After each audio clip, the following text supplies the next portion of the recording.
The Premier League, of course, kicks off next month. City, big favourites, 11-8 on. Meanwhile, Arsenal solidified themselves as second favourites with some big signings, including that of Declan Rice, who sat down and spoke exclusively to James Olley. A lot of the players talk about how persuasive Mikel is and his attention to detail. How did he convince you to join? What did he say to you that made you think this was the right club for you? I don't think it's just in what he said to me. I think I said it in my open interview. Like, I'd been watching Arsenal now like the last 2-3 years since he's taken over, and even in his first year, you could see what he was trying to build. And then in the year after that, they finished 5th, and then last year they obviously finished 2nd. But the trajectory of what they've been doing and how he wants to play, and obviously speaking to a few of the players and how they've improved. And then obviously after I'd spoken to him as well, it was just, it was everything that I'd wanted really. I'm 24. Like I've said all along, you only get one career. I know I've got a couple more stages I can get to in terms of my improvement, and I feel like he's the best man to do that. Already in the 10 days that I've been here, I'm seeing football in a different way. I'm seeing the game completely different. I'm learning different things every day, and that's what I want to do. I want to test myself. That's why we play football, and that's why you want to improve. Can you give us an idea of what you mean? I mean, what have you seen differently? Just obviously I've been at one place for so long, so it's a completely different change. Just in terms of the tactics, the way he wants to play football, the way you press. Every manager is different, and under Mikel already, I'm learning so much in training. There's so much information to take on, and for sure over time, once I've fully adapted into it, I'm sure I'm going to be a better player for it. And the man who conducted the interview is here. So James, welcome. Your first ever time on the FC show. Thank you. In person. Yeah, it's nice. Normally you're criticising my, the house and well, I would never do that. I'd never. All of that, so it's nice. And how tall are you, James? 6'7". 6'7", great. That's exactly what I need on this show. Good. Someone else who's taller than me. There's a reason why we're seated right now. I know. I like it. Thank you very much. Isn't it weird, James? Like, if you were to turn the clock back 12 months, that we would be sitting here even speculating that Arsenal would be on Declan Rice's radar? Yeah. Well, it's a measure of... I mean, one of the things he said in there is that he's been sort of tracking the club for the last couple of years. I think it's been pretty obvious that Declan Rice was going to leave West Ham. There's been speculation. There's been the backdrop to his career, really, probably since he signed his last contract. So, yeah, I mean, Chelsea were looking at him at one point. Manchester City made a bid for him also this summer. But I think it was clear from both parties that Arsenal wanted Rice from a long way out. I remember there was a sort of noises around that right at the end of the January window, and I think they started work on the deal then, and obviously the progress they've made in the last year or two under Mikel Arteta impressed Declan to the extent that he thought that's the next stage of his career. You speak to the Arsenal players still, Kieran. I'm intrigued, and you obviously asked that backup question, like, what is it that Arteta does that other managers haven't in the past with this set of players? Well, I mean, I think with Mikel, and compared to other managers, is, other managers have different squads to deal with, and Mikel has gone and learnt his trade under Pep, and, most of his learning has come from that in the game. Of course, he's had an amazing career as well, but I feel that, with learning under Pep has just really helped him form into the manager that he's become and becoming and going to become, because he's so young. So I feel that with him, he would have learnt the most from Pep.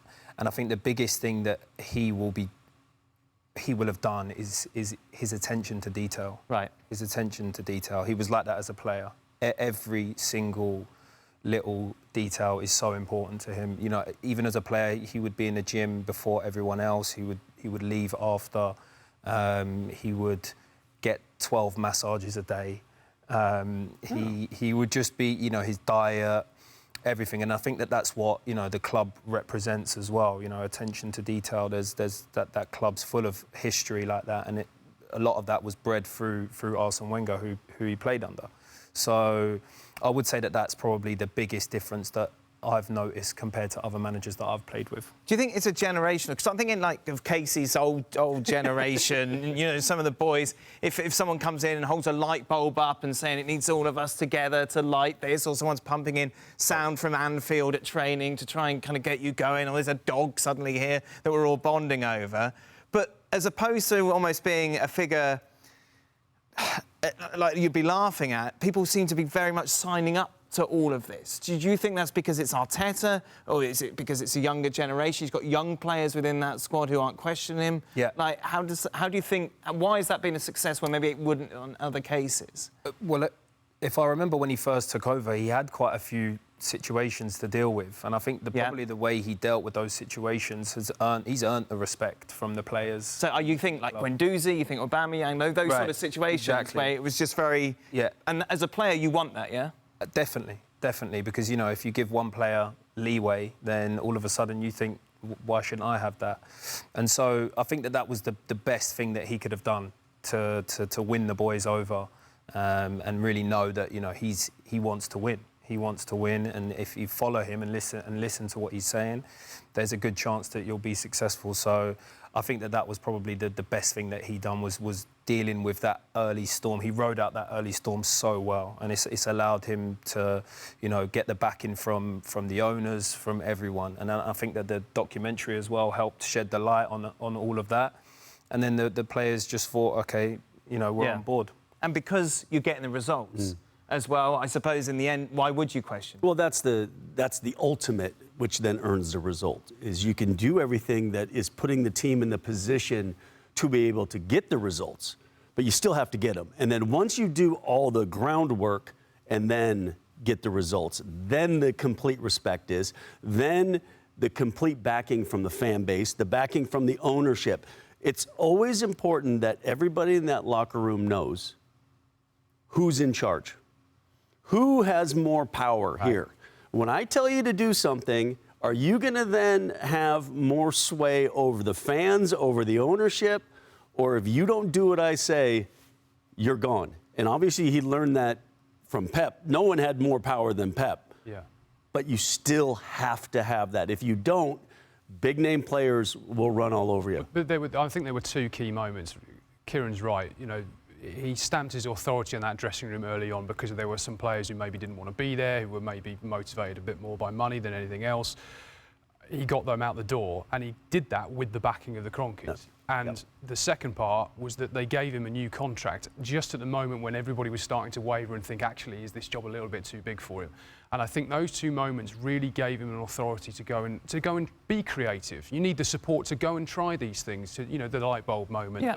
You know, you don't do that if you're looking over your shoulder thinking, well, maybe I need to play this a little bit safe because this could leave me open to a little bit of ridicule if it doesn't work. And actually, because he's had the support from the ownership, he's been able to try these things. Another quick example, an unnamed player gave me about one of the sessions they've done out here is that they have 4 drills going on at the same time. They split them down into groups. Interested to see if you've done something like this. There are 4 drills going on, 4 different groups, and they rotate between the 4 groups. And in those 4 drills, there's a different little game going on with different rules. And when the whistle goes to stop and they rotate, they have to run to the next one. And as they are running, they're told the instructions and they're not told them again. Right. If they don't take it on board when they're running, and I'm talking about sprinting here, they've got to run flat out to the next drill. If they don't take it on board, they're not told again, they lose the game, they're out. On you go, on you go. Yeah. It's relentless pace. You'd struggle, yeah, Kieran. Yeah.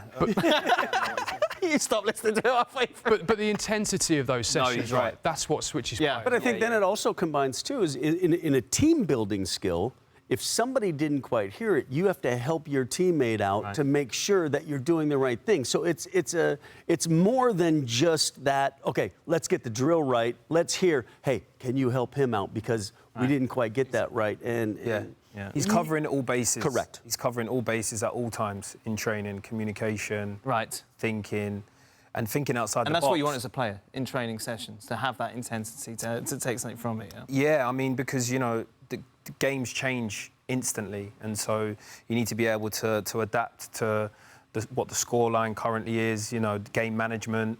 So I think that's kind of what, you know, he's trying to do there. Is he done in the transfer market? What are you hearing? I don't think so. I mean, they've spent £200 million already. They've brought in 3 players. They got them all in early, fully taking part in the tour. I don't think they'll do another incoming unless they can get some outgoings. They've got Cedric Suarez, who's not here. Nuno Tavares is not here. I think they might allow Thomas Partey to go if they get a suitable offer for him. I think if that happens... Were you shaking your head for? I wouldn't like to see that. You like Thomas Partey? Yeah. I think he has to stay, in my opinion. It's he was just so good last season. I know he had a little bit of a wobble towards the end, but for me, he brings, especially with the added competitions this year with the Champions League, you just need bodies. You just need bodies, and I just feel that he just brings that security to the team. Listen, I love Rice. I love Rice, and I also like Havertz and Ødegaard. It's just you need a thick squad to get through that big season, and I just think he would be really important. I wouldn't like to see him go. So where else are you looking then, James? I think if they did let Partey go, I think that's the area they would sign. I think they would look to either get another... Would they have money for like a Caicedo? Is that even... I think Caicedo will end up going to Chelsea. Right. That may run for a while, but my understanding is there have been some meetings out here, both teams. I mean, they played each other in Philadelphia. Sure. And I think there were a couple of meetings with some of the senior execs around that, trying to move things a little bit forward. They're still quite a way away on price, but no, I don't think Arsenal could do a deal at that level unless they suddenly got some money in for 3 or 4 very quickly, and then they could put it into something like that. But I agree with Kieran in the sense of you do need that squad depth in that position. Difficult for Partey though, because he knows he's not going to be first choice. And when we talk about how City and Arsenal are obviously mirroring each other with Guardiola and Arteta in their relationship, who was the player who played more Premier League minutes for City last season than any other? Rodri. It's an absolute pivotal position, literally, for both sides. And I think they see Rice as being that man. He will play every game, as many games as he can play. Obviously, if he gets injured, that's different. And that's going to be hard for Partey to take, because you're then saying to a guy who was brought in for £50 million, you know, you're anchoring our midfield, you're our main man. Well, now you're not. That's going to be difficult for him to take. He may accept that, but I think as the window goes on, if Arsenal maybe want to get creative and do one more, I think he could be somebody who might leave. Arsenal to win the title, still, Kieran, yeah? I did say about Partey, the Partey thing concerns me though. What? I did say that. Don't start backtracking now. That wasn't it. You didn't say, I was looking to keep hold of Thomas Partey. The bet's still on with Stevie anyway. You said if Gundogan leaves, Arsenal win the title. Yeah. There you are. Yeah, exactly. Well, thank you very much for watching ESPN on YouTube. For more sports highlights and analysis, be sure to download the ESPN app. And for live streaming, premium content, and let's not forget as well, ESPN FC 7 days a week. Subscribe to ESPN Plus.